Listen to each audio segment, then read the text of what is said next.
লাগাতার এই ইসরায়েল ফিলিস্তিনে হামলা করে যাচ্ছে এবং পুরো পশ্চিম তীরকে, পুরো গাজাকে একেবারে ধ্বংসের দ্বারপ্রান্তে নিয়ে গেছে।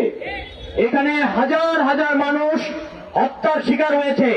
সেখানে মানবতা বলতে এখন আর কিছু বাকি নাই। ভাইয়েরা আমার, ফিলিস্তিন একটি স্বাধীন রাষ্ট্র।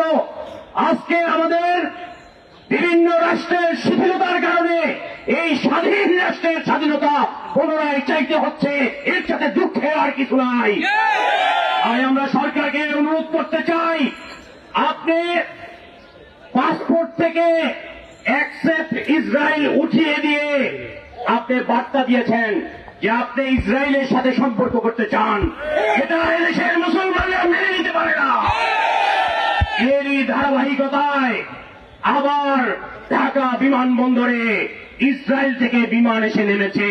এটা কিসের ইঙ্গিত বহন করে এখনো পর্যন্ত সরকারের দায়িত্বশীল মহল থেকে এটা ব্যাখ্যা দেওয়া হয় নাই। যে ব্যাখ্যা বিমান পরিবহন থেকে দেওয়া হয়েছে এটা আমরা মানি না, এটা আমরা মানতে পারি না। এটা আন্তর্জাতিক ষড়যন্ত্র। প্রিয় সাথীরা আমার, মনে রাখতে হবে সারা বিশ্বের মুসলমানরা যেমন এক আর অভিন্ন, তেমনি সারা বিশ্বের কাফেররাও এক আর অভিন্ন।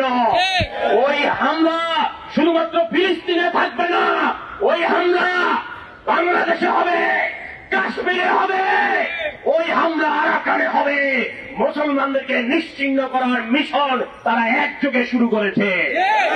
এর জন্য আমরা দেখতে পাই জাতিসংঘে ফিলিস্তিন রাষ্ট্রের জন্য যখন প্রস্তাব উঠেছে, আমরা দেখেছি আমেরিকা ভেটো দিয়েছে, সেখানে ভারত ভোটদানে বিরত থেকেছে। এটা তারা প্রমাণ হয় তারা আমাদের বন্ধু হতে পারে না, এবং অভিন্ন। সুতরাং আহ্বান রাখবো, শুধু সমাবেশ মিছিল নয়, প্রতিটা পণ্য ক্রয়ের আগে নিশ্চিত হন এই পণ্যের সাথে ইহুদিদের কোনো সম্পর্ক আছে কিনা, ভারতের কোনো সম্পর্ক আছে কিনা, আমেরিকার কোনো সম্পর্ক আছে না। এই সকল পণ্য বর্জন করতে হবে। ওরা আমাদেরকে আঘাত করলে আমরা ওদের অর্থনীতিতে আঘাত করব। আমেরিকায় আন্দোলন হচ্ছে, অস্ট্রেলিয়ায় আন্দোলন হচ্ছে, বাংলাদেশের সকল ছাত্র সংগঠনকে আহ্বান জানাই, মাঠে নেমে আসুন, ফিলিস্তিনের পক্ষে আওয়াজ